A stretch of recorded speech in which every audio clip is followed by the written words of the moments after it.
All right. All right. Welcome, everyone, back to the podcast, the 4 Hour Founders podcast. Today, really excited. Me and Fawad have a guest, right? This is Stefan Marto in the house. He's only 20 years old. He's a day trader, investor, and a rising star in the crypto education space. So, not only does he come from an interesting background in just a short space of time from the accounting world, but now he's gone to a space of educating whether you're beginners or already been in the markets for a little while about how the crypto markets work and how do you get into it in a much more simple, accessible way, right? So, Stefan, great to have you here, man. Thanks for having me, guys. I appreciate it. Yeah, so I guess for everyone watching, like, tell us how did you get into crypto? I guess what motivated, what inspired you to sort of get into the space to begin with? Yeah, so my name's Stefan. Thanks for having me here, guys. My first journey in crypto pretty much started 3-4 years ago.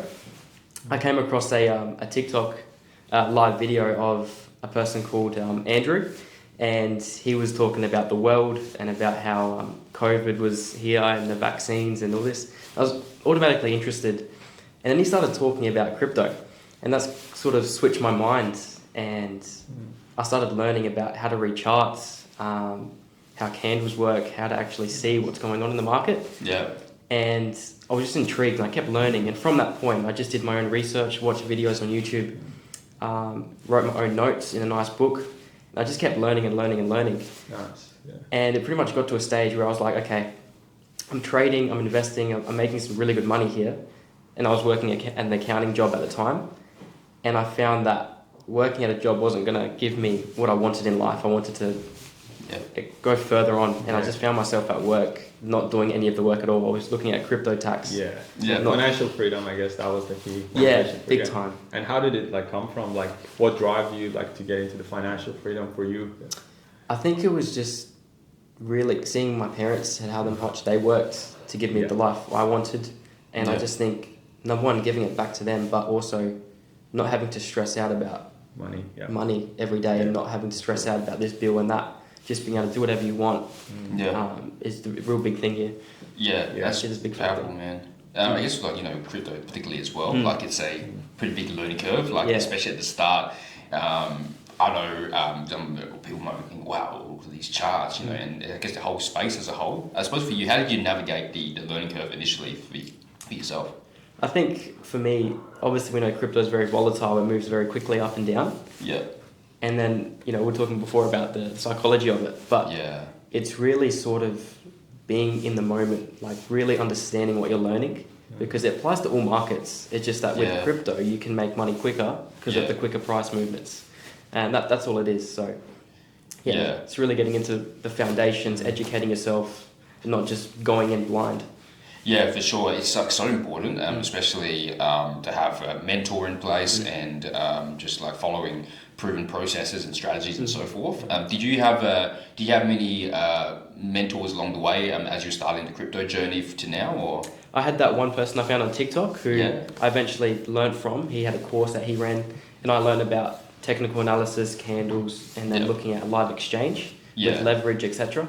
Yeah. But otherwise, it was just learning from a bunch of different people, hearing a lot of perspectives, and then sort of refining that into my own strategy and my own way that I go about it, because I think it's really important. You can learn so much from everyone, but it's really about your style. Finding your style, something resonate with you. Correct. That's right. Finding your way of doing it instead of everyone else's, because it's your own strategy that's going to make you profitable. Exactly. And so even touching on what we were just talking about earlier about psychology, and whether it's crypto or whether it's just Forex or whatever asset class in trading and investment, people think first that you got to learn the technical analysis, you got to learn your fundamental and sentiments, and all those are important, but more important is your own psychology, which makes up 80 and 90% of the game, right? And it's even, as you were saying, absorbing different viewpoints, but it's finding what fits for you and what fits with your risk appetite, right? And understanding how your mind works. Yeah. I guess for you, what was that first shift, I guess, in your thinking, in your psychology, for you, right, in your journey? I think there was one time, it was a couple of years ago, I had a good strategy defined where I was trading, and then I decided, let's just scrap the rules for a second, let's just go off something random. and it happened to be a news event. Yeah. Right? Yep. It was an interest rate thing, Okay, yeah. and I had gone long, which means I wanted the price to go up, and I was already too late, so I had lost. It was about $2,000 US, and I kind of just had to sit back and think, wait, what am I doing? I just went in just hearing people's opinions saying it's going up, and then I just got absolutely wrecked. Yeah. And I just realised it's wrong just to go straight in. You really need to have your rules, your characteristics, your plan, instead of just going to something blind, because you lose money, you get wrecked. Yeah, and you need to have mental toughness as well, right? Because you did mention before, like when you were trading, like it's a lot of it is mental and psychology, right? Yeah. At the end of the day. And I think, Stefan, I'm not sure if you've also experienced this, right? But even because you have your rules and you have your defined parameters, and a big part of psychology is this is a game of probabilities, right? So even if you're wrong, you are right because you stuck to your thesis and you stuck to your rules. Correct. Versus a way of like diagnosing, like where did you go wrong and so forth. It's not so much in the result of the trade, right, and so forth, but it's more so did you follow your rules, right? Would you say that's a big part of it? Oh, big time. Yeah. Big time. And like you said, there's probability. So you can have all the technical analysis, all the fundamental analysis locked in, and then you go to execute a trade, and it's literally about probability. They're telling you that, okay, it looks like a winning trade, and then it might go opposite, but it's real stuck in that that this is what you followed, that's what was going to happen. If it goes against you, that's fine, just leave it, go to the next trade. That's what you have to do, and you can't be emotionally fixated on that one thing, because there's so many other opportunities that are going to come. 100%, man, and you can apply it with like all aspects, like just entrepreneurship models and so forth. And the quicker you can move on from that, and I guess and take the learnings, like the better. And just tying back into your we started crypto for a second. I guess with beginners, could you give us an overview when beginners come in? What do they usually go through first? Is it technical analysis or is it psychology? What happens when a student comes? So the way I run my classes is just very structured and simple. Like there's a set day, set rules, set classes that we start with. When my students first come in, who have no experience in crypto at all, the first thing I teach him is literally the emotions. And I think that's the most important part. Before we get into any of the charts or any of that, it's really numbing down your emotional side, because that's what's going to affect you. Like you said, it's emotional side makes up majority of the trading. And that's the first thing we go into.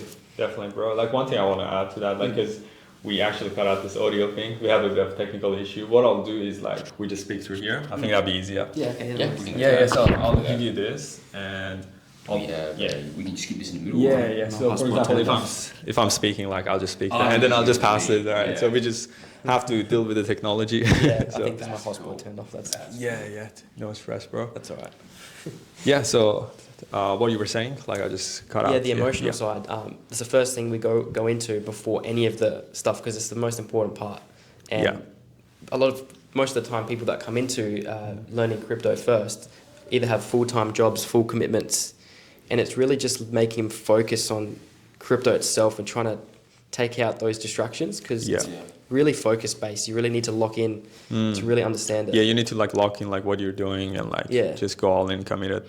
And what sort of like crypto did you invest in, and what do you recommend? Did you like go on Bitcoin or Ethereum? What do you get into like investing? Yeah. So I started with Bitcoin, as that was what the media was all saying, like Bitcoin this.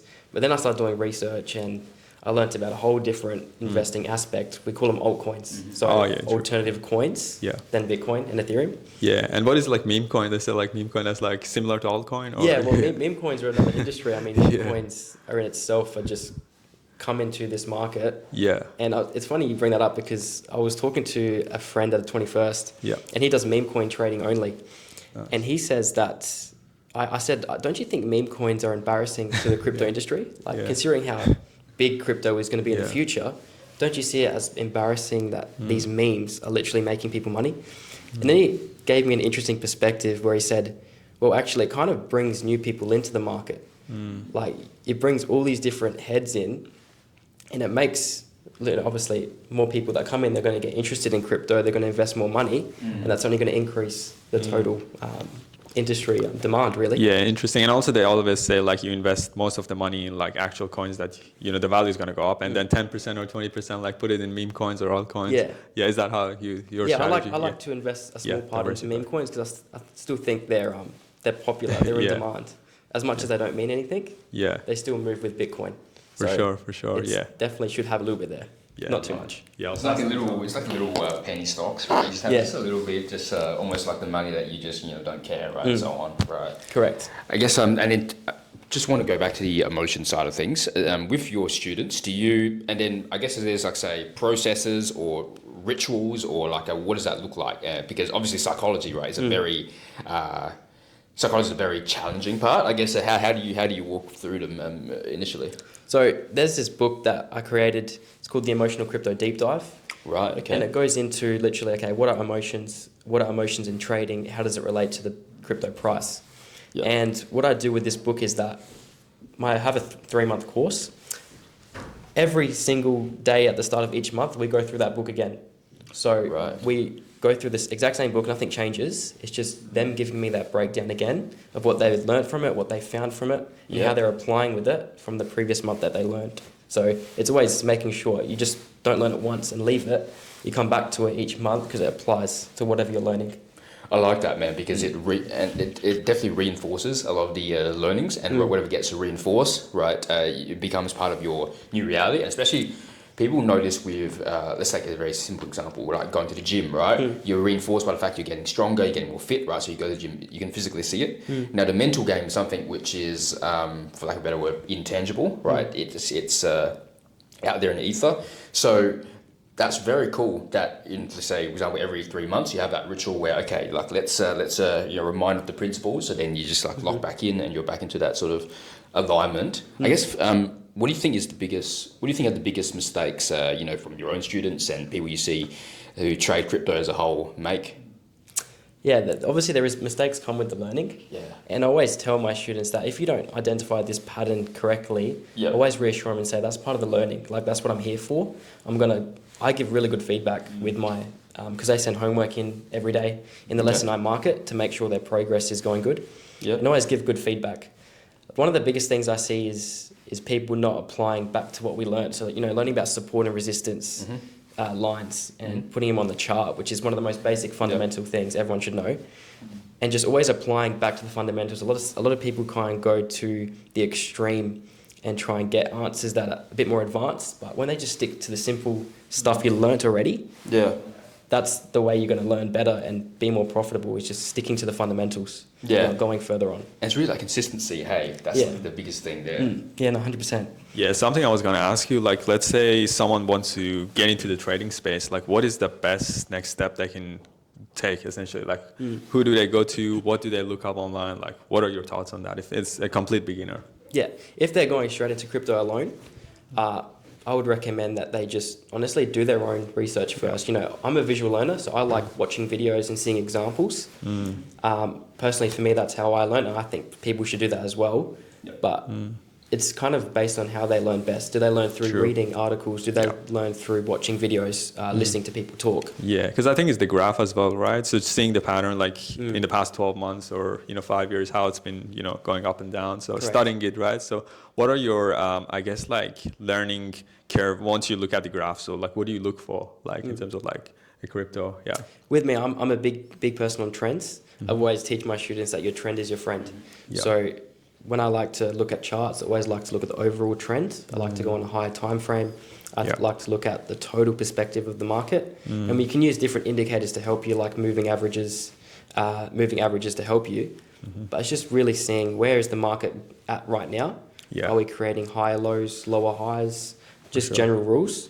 And then you can go to a shorter time frame and kind of numb down the really short term movements. I like the longer term. I think it's more gains. More predictable. Correct. Where the market's heading and stuff. And do you do that for meme coins and altcoins as well? Like obviously all types of coin, right? All types of coins. I like to focus on Bitcoin solely because it's a 56% dominator of the market. So whatever Bitcoin does, normally everything else follows. What are your predictions, let's say, for Bitcoin? It's going to go to 100 grand or more. Like, what do you think on that? Not financial advice, but I was waiting for that. My Bitcoin prediction based on my analysis is 130,000 because we're coming to a bull cycle now. Normally that's when prices start going up. I see Bitcoin coming to, as a conservative educated guess, 130,000 US. Yeah, that's sick. Awesome. Something I was going to ask you about with the coaching your student, how does the classroom look like? Do you have like a Discord community? Do you have like Zoom calls? How do you like run it? Yeah, that's a great question. So I run all my classes through Zoom. Yeah. And I think it's a big part with mine compared to anyone else's is that we do live sessions every day, Monday to Friday, go for about an hour each. And we go through set lessons every day. But the real difference I see with mine is that you can ask questions there as I'm explaining. Yeah. So I go through things very simply and structured. And if someone's like not getting it, they ask me straight away. I always ask every 10 minutes, does anyone have any questions? Does anyone understand? Does everyone understand what's going on? Because if one person asks a question, we all go back to what that is. So everyone's moving together. There's not one person here, one person here. Everyone moves together in the boat. Yeah, for sure. And if people want to like get into touch with you, what's the best way? Is it like Instagram? Or you can mention your Instagram so people know. Yeah, Instagram. So We Study Crypto is my Instagram. Also have TikTok as well. Nice. But we run through. I have private Telegram chats, which the groups are running. So that's like our main basis of communication, where we can get people, Zoom call links or general questions or just any matters directly. Yeah, sick for sure. Yeah, do you have any more questions? Awesome. We touched on, and I love the question Stefan said about what the future, the projection, and so on. And then even just touching on that, we talked about this earlier about AI. With the rise of AI, it's like basically taking everything. What do you think? How do you see the tool being used in the crypto space, in trading and so on forth? So with bull cycles, there's always narratives that come into play. So there's different sectors that coins are in. So you have like AI, then you have gaming, then you have real world assets, meme coins. I personally think AI is one of the biggest movers in the market now in the future. I think everything's going to be automated if it hasn't already been. And it's just going to continue going up. And one of the big things I see with AI is how you can just research anything using something like ChatGPT. If you had to read a crypto contract, you can just ask ChatGPT to go through the main functions to help you understand what that means. Yeah, exactly. And we were just talking about this earlier, of using it to do a lot of bulk of the heavy lifting, and then it removes a lot of the manual tedious aspect of, say, researching a project or a token and so forth. And then there's which then leaves the most important part being, let's say, who are the founders of the token, right? And then that's just the last part of your gut instinct. When you're evaluating something to invest in, you want to know who's behind it and so forth. And that's something which, until ChatGPT's figured out how to reverse engineer human gut instincts, that's still up to you, right? The most important part. Right? There's always like if I'm investing in something, there's always a process that you go through, because you don't just invest blindly. That's a big mistake that I see a lot of people do, is just invest in what someone tells you to. But I have a real structured process it's 8 steps of going through this. Part of it is looking at the founders and developers. Have they been in successful projects in the past? Who are they? Who actually are they? Are they CEOs? Are they CFOs, COOs? There's a real lot of research goes behind what my money goes into, and which everyone should do. Yeah, for sure. And if you've read Ray Dalio's book Principles? I'm not sure I've read that one. Right. So I probably should though. So one of the things he talks about is having his own decision-making frameworks, right, based on his criterias, right, and principles and values in terms of. I was just touching earlier about, say, when you do your research, you go deep, but every single one of us has their own decision-making criteria, right, and for you, that would be your principles, right, and I love what you said earlier, which is one of your criterias is have they been a CEO before, like what other previous projects they've worked on? And that's actually a very big one of both of ours, which is how much skin in the game does the person have when we're evaluating who you learn from, who do you want to sort of weigh it up, right, with your decisions and so forth. I guess, do you have a set of principles you could summarize for your decision-making framework for when you evaluate these projects? Or 100%. So my first step is always look at who's actually invested in the project already. So looking at the funds and finance. That's the main driver of if a crypto is going to actually go up in value, is who's behind it. Like there's a lot of funds like Binance Labs, Pantera Capital. There's so many. There's a few different websites I like to use to help me with that, along with ChatGPT with the AI, which helps too. But the funds is like the main aspect, is how are people actually interested in investing in this? Is there big money behind it that's going to, move this project to where it should go?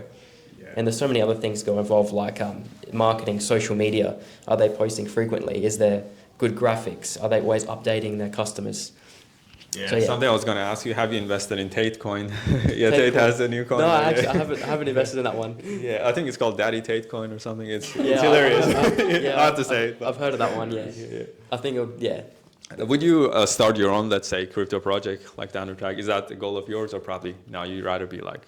I think, definitely 100% in the future. I think right now, probably not now, but I would love to get involved in how to actually make one. I think it'd be a great idea. Yeah. Is it more complicated? I think it's a little bit more complicated to like create your own, obviously. Oh yeah. Because I heard like Logan Paul has his own coin, but then it went right down the trash. Yeah.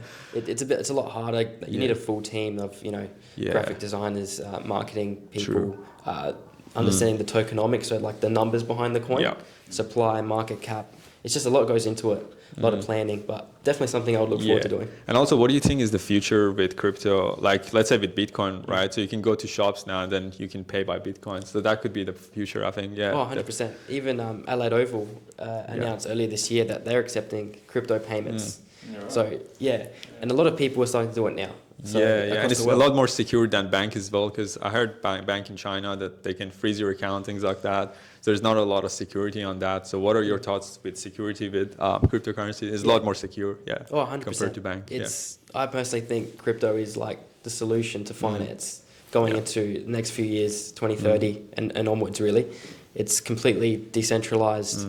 No bank, government or entities are involved.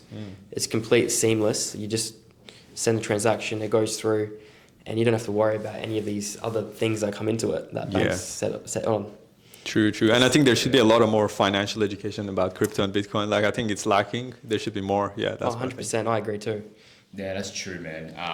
And even just tying back to the overall freedom, we're talking about financial freedom, but I love that you broke it down about the fundamentals of crypto, right, and where it's really going, because freedom isn't just the financial and the time aspect on some level. It's also looking at the core level, how do you be a sovereign individual, and just really seeing what are the different levers and moving parts, right, governments and banks and so forth. So how can you well position yourself in a world where you can you have that freedom of mobility, freedom of finance, and freedom of, like I said, your assets and so forth, right? 100%. And I guess, dude, once again, like, it's an honor having you on the show, man. Any last few things you want to say about crypto and I guess 2024? Any sort of like last I guess words of wisdom you can have for the audience? Yeah. So for those who don't know, Bitcoin, which is the largest crypto out there, the biggest alpha, you could say.